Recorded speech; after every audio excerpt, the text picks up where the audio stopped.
Hello, everyone. I am Manuela Esposito, a member of TESOL Italy, and I'd like to welcome you to this session of TESOL Italy 47 Convention. Our speaker for this session is Monica Antonello. Monica is a PhD in Foreign Literature, Language and Linguistics at the University of Verona, with a dissertation focusing on communication strategies, meaning negotiation, and cultural concepts in ELF transcultural context. Her academic interests include English as a lingua franca, intercultural communication, communication strategies, language teacher education, and ELT. The title of Monica's session is Communication Strategies and ELF Transcultural Communication in ELT. Monica, the floor is yours. Thank you very much for the introduction, and thank you everyone for joining me. So just a second and I will share my presentation with you. So today's presentation is going to focus on how communication strategies and transcultural communication can be introduced and included in ELT. I will suggest some guidelines that could be useful in introducing such issues. First, I'm going to define what transcultural communication is and why meaning negotiation and communication strategies are important in this context. I then will discuss the pedagogical implications for ELT, and finally, we will see the practical guidelines with some examples of possible activities to introduce these issues in ELT. English as a lingua franca can be defined as the use of English together with other multilingual resources as a common means of communication between people who do not share the same linguistic and cultural backgrounds. Following from this definition, we can understand how ELF is intercultural in nature, and we cannot take for granted that ELF speakers share the same linguistic and cultural backgrounds. This is why when we talk about ELF transcultural communication, we want to highlight the importance to adopt a joint framework, one that considers both the linguistic and cultural dimensions of ELF communication.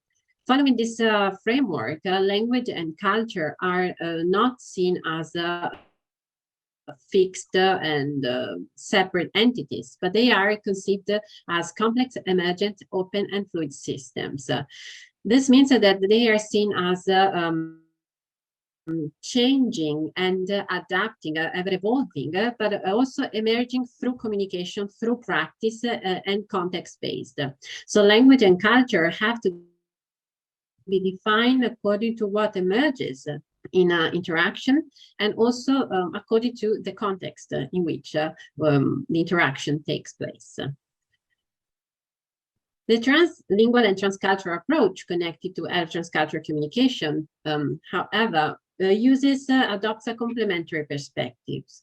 One in which, on the one hand, we see language and culture as separate and clearly identifiable systems. But on the other hand, we also conceive them as complex and permeable entities. This is important because it's not one or the other, but transcultural communication highlights the importance to see language and culture in a continuum where these two different views coexist. In this context, what is really important is the meaning negotiation and negotiation of practices, because we find a great variability and diversity, and there is a need to be able to deal with such linguistic and cultural diversities. This is why we cannot take for granted that shared knowledge and common ground are present between ELF speakers. And indeed, interlocutors need to engage in an active and joint negotiation of linguistic and cultural practices in order to co-construct a shared frame of reference. Following this perspective, communication strategies become paramount in ELF transcultural context. They are not seen as compensation tools, so to bridge the gap in inadequate communicative competence, but they are seen as strategic moves, both linguistic and non-linguistic, that are used to negotiate meaning, co-construct mutual understanding, and so not only to preempt and solve communicative problems, but especially to shape and create a meaning in interaction.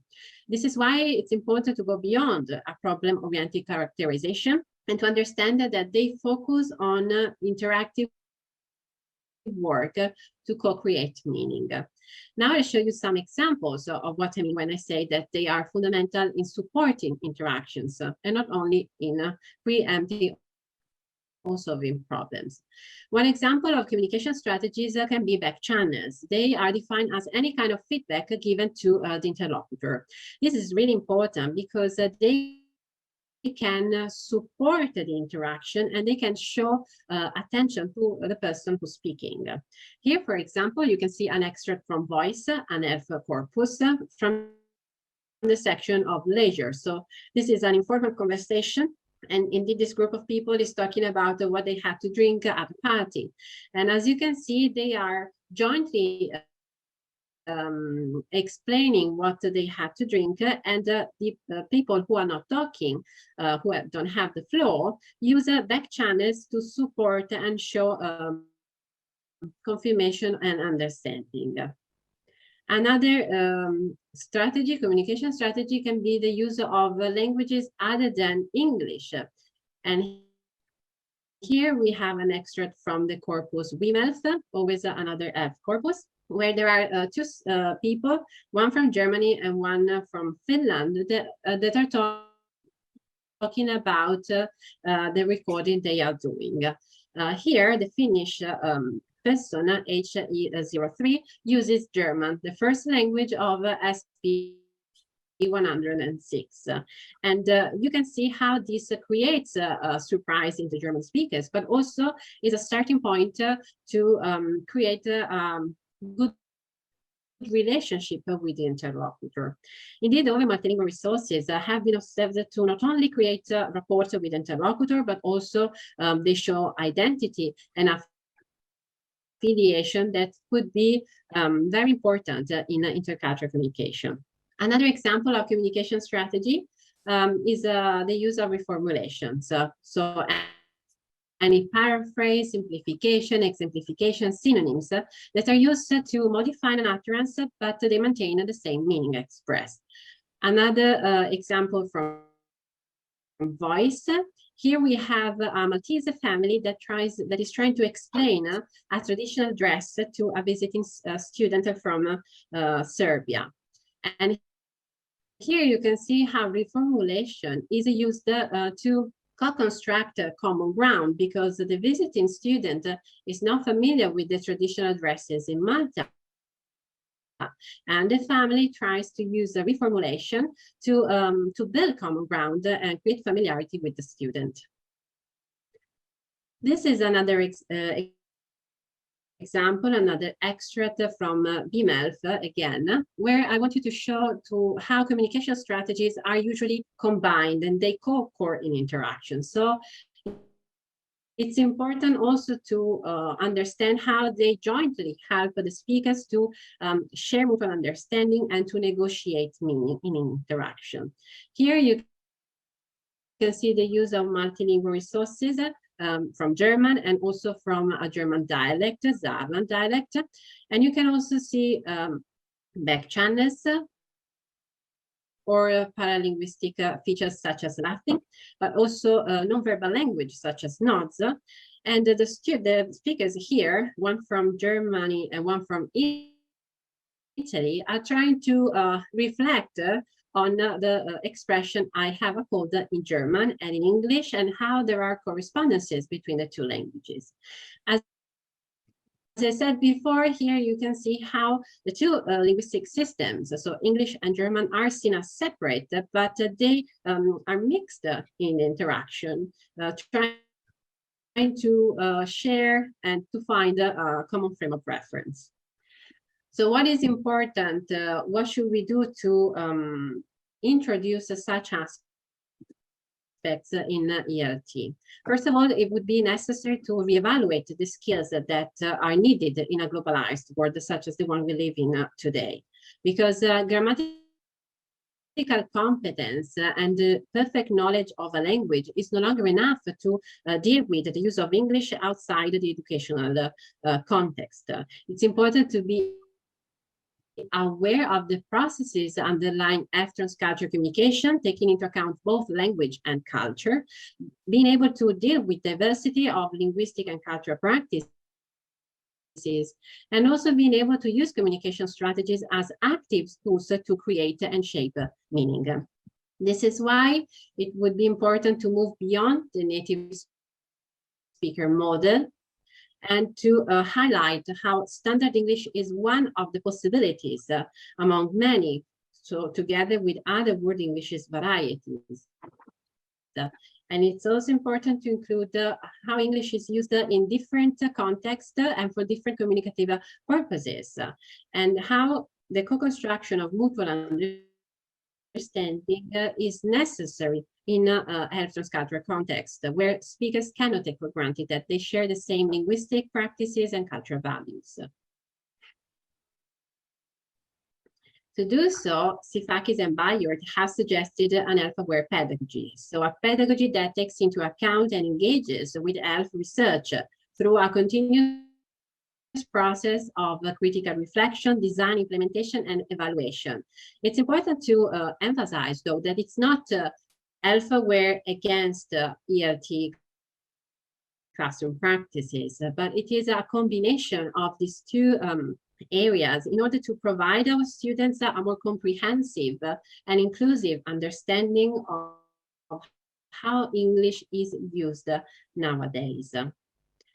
It's important then to promote exposure not only to standard English, but also to practices and other word Englishes varieties to foster critical reflection on the role of English today. So not only for international communication, but also for international and intercultural communication.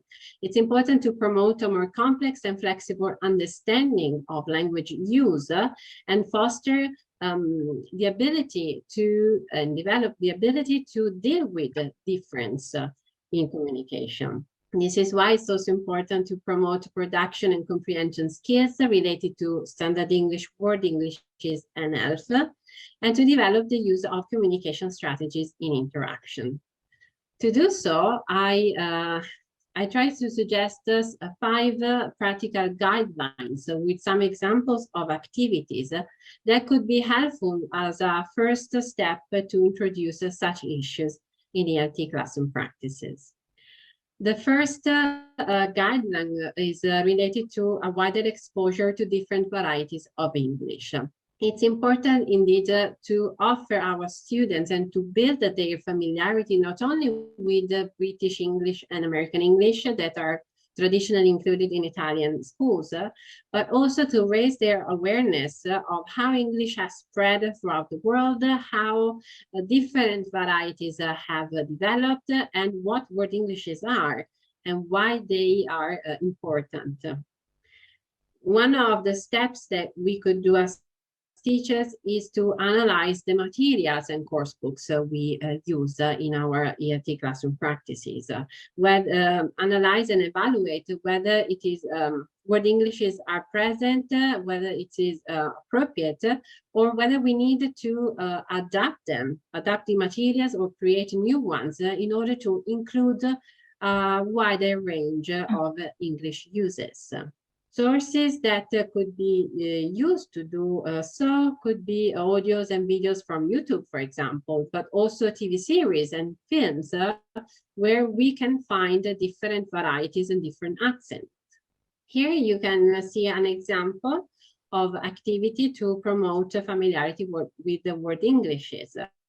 You could look for video clips from news media, and here you have some examples of YouTube channels from the BBC, CNN, ABC News Australia, but also India Today, and so on. You could select some clips dealing maybe with a similar topic, That could be international news, sport, travels, culture, festivities. And you could ask your students to watch the videos and note down differences and similarities. You could focus maybe on pronunciation, or you could focus on the vocabulary used to related to the same topic. This activity could also be linked to intercultural awareness, because if we choose extracts from with the topic of festivities, we could also reflect on different traditions in different countries, and also in the same countries within different families.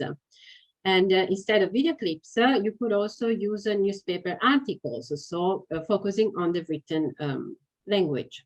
Here you have two examples of two video clips from interviews from two talk shows that could also be useful in emphasizing how there are different varieties.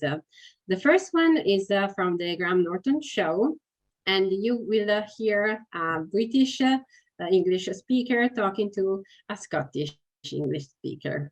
I will just show you the first seconds. Kevin, your dad, because you started so young, your dad was really kind of important in your career. My dad used to drive me to the gigs because I was too young to perform in the clubs, so they'd let me. So as you can see and hear, you could foster noticing activities to observe how they pronounce the word dad in different ways, and also the pronunciation and accent that are different. And here you have an example of an American English speaker, Jimmy Fallon, and an Australian English speaker. Rob Irwin, how you doing, buddy? Oh, I am Butte Bonza, thank you. How are you? I'm good. You're Butte Bonza? I'm Butte Bonza, yeah. You always teach me some new word, and what does that mean? Yeah, well, Butte Bonza just means amazing, just terrific. Okay. It's the Here, best. Again, you have examples of two different varieties, Australian English and American English, two different accents, and also you could foster reflection on personal and slang words that could be shared between speakers from different countries using English as an official language. If as long as I brought along a parent. Can me. Just The best. The second guideline is related to the need to reconceptualize the notion of error, and it's connected to the first one. So how can we define error, and how can it be reconceptualized when we have wide possibilities of varieties of English? So it's important to measure error according to a precise standard. So we can choose a standard English as the variety that we teach, but it's important to make our students aware that it's not always appropriate, that there are different varieties, and that what is appropriate and right in one could be inappropriate or wrong in another. One of the most common examples is the final S for the third person singular. It is a really specific feature in some varieties of English, but it's not used in others. And if we consider health practices, there are some creative uses of the language that really do not pertain and belong to any kind of standard. But it's important that the students understand the diversity of practices they are going to deal with outside school. To do so, we could foster language awareness through, for example, listening activities. So providing a wide range of accents and Englishes in our input, and always referring to course book or additional materials. And also other noticing activities using corpora. So extras such as the one I showed you before, but also other corpora where the native speakers of English are their interactions are collected. You can see how standards are different and how error has to be measured according to a specific norm. If you go to this website, indeed, you can see that there are different corpora related to English, and you can find the British National Corpus, the COCA, and so on, and you can choose maybe extracts from this corpora showing authentic language use where anyway there are differences in standards and in linguistic practices. Here you see some two extracts from the British National Corpus, and they are talking about films, but in the first one we find a word movie, and in the second one we find the word film. And from these kinds of observation and noticing activities, you could start reflecting on what is a standard, what is an error, and how we can define them. This kind of noticing activities could also be done with dictionaries or extract from magazines, newspapers, and so on. So there is really a wide range of materials that we could use. The third guideline is related to respect for multilingual practices. It's important to explore the students' plurilingual repertoires and to include them in our classroom practices, because it's not only English, it's no longer only English, and also outside the classroom, they are going to engage with the multilingual and plurilingual practices. This is why it would be important to make them reflect on how multilingual practices can be a resource. An example of a really fun activity that also fosters a reflection on multilingualism is the language portrait. Do you know language portraits? Can you write in the chat yes or no if you're familiar with them, please?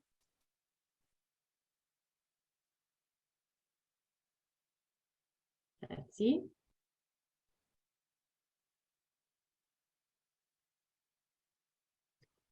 So language portraits are shapes of bodies that students have to color with different colors related to different languages they know.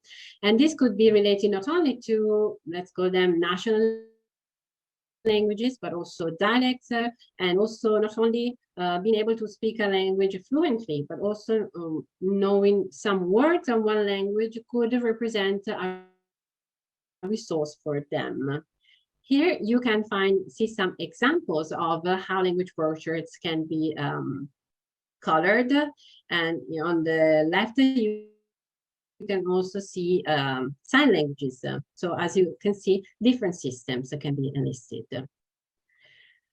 Other activities of multilingual practices can be related to language portfolios, and European language portfolio offers different templates for different levels that you can use directly in class. So students will have to fill a language passport, a language biography, and a dossier reflecting on which languages they know, where they use them, how, when, how often, and so on. And another fun activity could be the observation of the linguistic landscape, asking your students to take pictures of different languages used in their local context. So here, for example, you see a sign at the University of Verona where there is both English and Italian. But you could ask them to look for ads or for signs, documents that they see around their town. And this could foster also a reflection on how multilingual practices and other languages are used in their local context. The fourth guideline is related to the development of skills that go beyond traditional communicative competence models. As I said before, it's important to go beyond grammatical competence, but it's also important to reflect on which skills are necessary. We, as I said, meaning negotiation and the ability to co-construct and build common ground with speakers with different linguistic and cultural practices is really important nowadays. And it's also relevant to not only focus on linguistic practices, but also foster understanding that nonverbal language is important and constructs a meaning in interaction. To do so, we could also explicitly focus on communication strategies. So to foster the use as active tools to shape meaning and also as tools to manage communication. One of the activities could be the analysis of extracts such as those I show you. And here you have also the link for Voice 3.0 where you can browse and look at different ELF practices and ELF interactions. But and you could use these extracts both to analyze verbal and non-verbal language. And other activities could be linked to TV series or video extracts when you focus on pragmatic moves and how they develop, so how the communication unfolds and what kind of processes help the interlocutors reaching their communicative goals. As I also will explain later, there are online platforms and educational virtual spaces that offer the possibility to allow your students to engage in authentic intercultural communication. And this would be a very useful practice in order to be able to understand how complex communication in such context is. Going back to the noticing activities, here again, you could ask your students to observe and guide them to observe how multilingual resources are used, back channels, verbal and non-verbal, whether or not the communication reaches a successful ending, and making them realize how the interaction unfolds. Other activities to practice communication strategies could be related to board games. So you could build out a board game where you have cards and student A has to make student B guess the word on top of the card without saying a pre-selected list. This could this allows the students to try to reformulate and use the other communication strategies to get the job done. And another activity could be gap filling activities, where you could use role play or games such as Cluedo, and students need to negotiate, but also be able to understand verbal and non-verbal language to get to win the game. Finally, the fifth guideline is the development of trans or intercultural awareness. So the ability to understand how culture intermingles with language in communication. It's important to understand, to make our students understand what they are familiar with. So the first step would be to explore local cultures, where they would focus on the complexity and variability of, for example, their town, then their city, their region, their nation, to understand that there is not one homogeneous culture that represents the whole country. So the Italian culture is not one for everyone, but we have differences even inside our Italian culture. So even my town is different from the town near it. And it's important to start from local, because then we can emphasize that this kind of process and this kind of variability is also present on a wider geographical space, and we can explore world English's cultures and going beyond the British or American cultures that we see in most of the course books. We could introduce different cultures and different practices that the students could be getting to be used to. This is why an important aspect is to foster intercultural communication. So we need to make our students understand how cultural affiliations affect communication, what kind of processes are unfold and underline transcultural communication and in general intercultural communication. And we need to provide them with opportunities to engage in authentic interactions. So one initial step could be the introduction of cultural informants.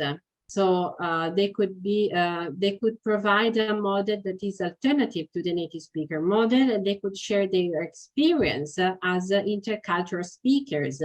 And they could help our students understand that there are several ways to be successful and competent speakers using English nowadays. And another resource that we could use is eTwinning.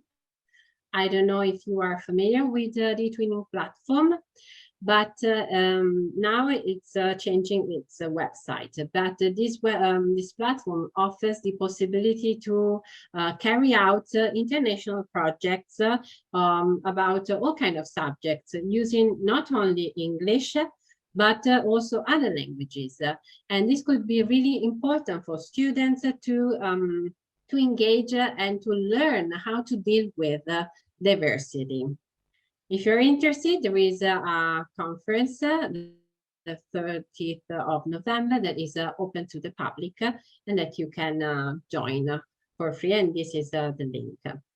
So to conclude, it's important to include the transcultural communication and an integrated and health-aware pedagogy in our ELT classroom practices in order to prepare our students to how English will be used outside educational context. So it's important to take into account the diversity, flexibility, and complexity that are linked to the current use of English, and to prepare our students to negotiate meaningful, construct mutual understanding, use communication strategies in order to be competent speakers and in order to appropriately and effectively reach the communicative goals. To do so, it's also important to foster an intercultural perspective and to develop our students' inter-transcultural awareness. Thank you very much. These are some of the references I used. Thank you. Monica, thank you for your presentation. It is a very stimulating presentation with many activities, many suggestions. I find the language portrait very interesting. So thank you for showing it. Also the issue of the linguistic landscape and the fact that language and culture are complex entities, so they go together. So it's a very, very interesting presentation. Thank you very much. Yes, some people say a very brilliant presentation, also many practical suggestions. So thank you very much. On behalf of TESOL Italy, I would like to thank Monica and all the participants for taking part in this session. And please don't miss the social event Songs of Hope with the Fergal Carnival that will be later. And so thank you to everyone. Thank you, everyone. Thank you very much.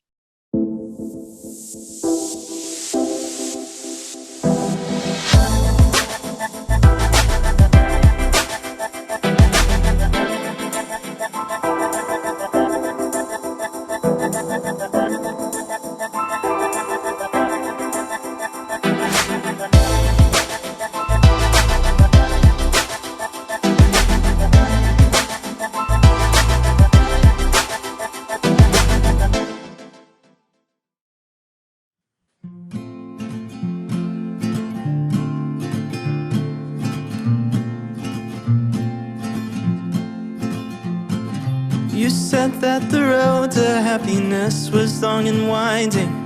You said that the forest would get dark, and that the ground could shift here upon this hill we're climbing. No matter how close we get, we're still so far. But I trust we'll find the clearing. I'm trusting the trail. No matter what we're feeling, there's one way we can't fail. Let's just keep hiking.